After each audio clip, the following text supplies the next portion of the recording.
Hello मित्रों। तो मैं नया नया 12th पास करके मस्त सुकून से अपनी जिंदगी जी रहा होता हूँ। फिर एक चमन चाचा ने मेरे पापा को एक ऐसे प्लेनेट के बारे में बताया जिसमें बहुत अनोखे किस्म के जानवर रहते हैं। एकेडमी बोले तो हॉस्टल। यहाँ के बच्चों का मानसिक संतुलन एकदम हिला हुआ होता है। कोई किसी का कच्चा चोरी करके सूंघ सूंघ कर नशा कर रहा होता है तो कोई झाड़ू लेकर उड़ने की कोशिश कर रहा होता है। उड़ तो पाता नहीं, पर झाड़ू को आगे पीछे करके अपनी भुंड जरूर घिसवा लेता है। यहाँ बच्चों को दुनिया के लोगों से दूर एक सुनसान इलाके में रखा जाता है जहाँ आप फोन भी नहीं रख सकते। और हॉस्टल वाले ये करके सोच रहे होते हैं कि हम इन्हें ऐसा बच्चा बनाएंगे जो एक दिन बहुत बड़ा आविष्कार करेगा। लेकिन यहाँ मुंह की जगह नीचे से गुब्बारा फुलाने का आविष्कार हो रहा है। ओए ओए, देख देख, फूल रहा है भाई। गुब्बारा तो भारी हो गया। ये क्या हुआ? ले हक दिया साले ने। हाँ, तो हमारे पापा को इस एकेडमी के बारे में पता चला और फिर यहाँ के प्रिंसिपल से बात करते हैं।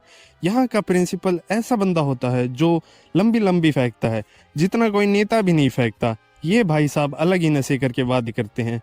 सुनिए जी, बच्चा भी 9 महीने में पैदा होता है, लेकिन हम इन दोनों को 6 महीने में पायलट बना देंगे। एक सेकंड, पायलट? सर, हम तो हमारे बच्चे को सरकारी नौकरी दिलाना चाहते हैं। जी, वो भी हो जाएगा। हम तो आपके बच्चे को ऊंचाइयों पे ले जा रहे थे बस। ओह, अच्छा अच्छा। अभी ये कौन सा देसी पौवा पी रखा है इसने? तो ये प्रिंसिपल ऐसी मीठी मीठी बातें करके पापा को फंसा लेते हैं और पापा बिना हमसे पूछे सीधा एकेडमी में ले आते हैं और हमें यही छोड़कर घर चले जाते हैं। हमें यहाँ रहने के लिए कमरा मिलता है जिसमें 10-15 बच्चे पहले से ही भरे पड़े हैं। पूरा कमरा उनके पसीनों से महक रहा होता है। ये इनके लिए नॉर्मल है, जबकि यहाँ आने से पहले हमें बताया गया था कि सभी कमरों में एसी मिलेगी। एसी को देखा तो एसी ठंडा तो कर नहीं रही, पर आवाज तेज तेज आ रही है। भला कौन सी विंडो एसी कूलर जैसी आवाज करती है? इसलिए मैं बाहर जाके देखा तो यहाँ तो एसी की जगह कूलर ही लगा हुआ है। अंदर तो बस एसी का कवर चिपका रखा है। अब इस जगह हमें 6 महीने बिताने थे। हमारी सोच कर ही फट गई। ना तो बाहर कहीं जा सकते और फोन भी अलाउड नहीं है, और मैंने तो घर वालों से जिद करके नया फोन और मंगवा रखा था। अब हमें बताया गया था खाना तो 1 नंबर का मिलेगा। तो हम जाते हैं कैंटीन साइड कि चलो कुछ खा ही लेते हैं। और जो रोटी देखने को मिली, हाय हाय, ना ही ढंग से पकी हुई और चारों तरफ सूखा आटा लगा हुआ जिसका टेस्ट भी अजीब था। मैं खाना बनाने वाले चाचा के पास जाता हूँ कि ये क्या है? अरे बेटा, गर्मी बहुत हो रही थी, अब पंखा इतना हवा देता नहीं, तो सोचा डर्मी कूल ठंडा ठंडा पाउडर ही लगा लूं। और वो लगाते टाइम वो थोड़ा रोटियों पे गिर गया। थोड़ा रोटी पाउडर में नहला रखी है इसने। अरे बेटा, कोई बात नहीं, ये तो नॉर्मल है। जब आटा कम पड़ जाता है तो पाउडर ही इस्तेमाल करते हैं।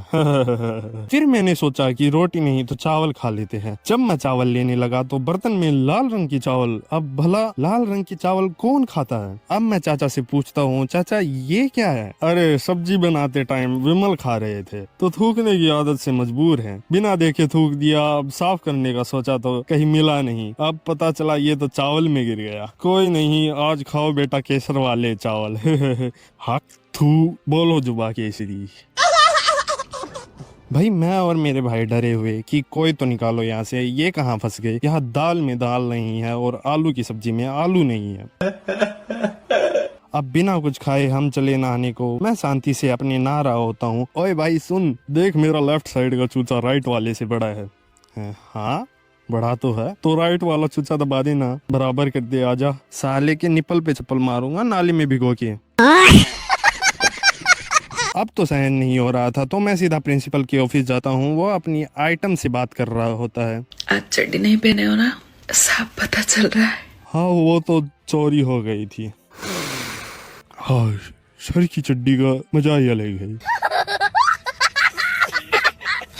हम प्रिंसिपल को वापस घर जाने के लिए कहते हैं, लेकिन प्रिंसिपल कहता है, अरे बेटा, वीक में एक बार घर वालों से बात कराई जाएगी, संडे को उस दिन आ जाना। अब तो बुरे फंसे हैं। हम जिद करते हैं, लेकिन प्रिंसिपल गुस्से में जाने को बोलता है। हम वापस कमरे में चले जाते हैं। वहाँ रात को बच्चे हमें बातें बता के और डरा रहे होते हैं। ओए, यहाँ हॉस्टल से पहले कब्रिस्तान था। हैं, सच्ची? मुची आ दबा मेरी चुच्ची। आओ। बुरे फंसे भाई। कुछ दिन ऐसे ही निकाल के संडे आता है, हमारी बात घर वालों से कराई जाती है, बस 5 मिनट, जिसमें हम ढंग से कुछ बता भी नहीं पाते। और 10 दिन निकलने के बाद एक बच्चा एडमिशन के लिए आया होता है, वो हॉस्टल के कैंपस को देख रहा होता है। हम उसके पास जाते हैं और पूछते हैं कि तुम्हारे पास फोन है, और किस्मत से उस बच्चे के पास फोन मिल जाता है।